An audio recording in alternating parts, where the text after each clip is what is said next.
En République démocratique du Congo, les délais prévus pour la fin des travaux du dialogue politique est dépassé de 2 semaines.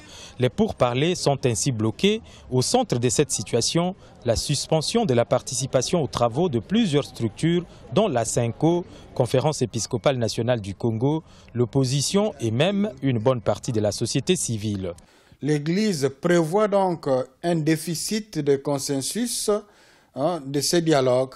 Voilà pourquoi il a trouvé sage de s'arrêter. Le dialogue politique débouchera à un certain réaménagement des institutions. Le principe est la formation d'un gouvernement d'union nationale avec un Premier ministre issu de l'opposition.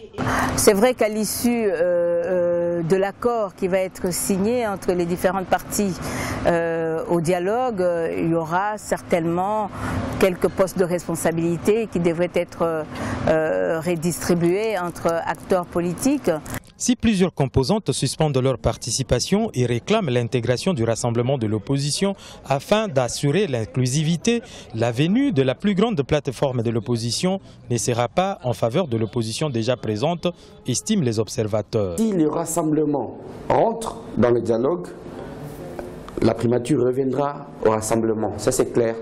Et quitte à ce qu'il y ait aussi des aménagements pour l'autre opposition. Le dialogue politique en RDC a démarré le 1er septembre 2016 sous la facilitation de l'ex-premier ministre togolais Edem Kodjo.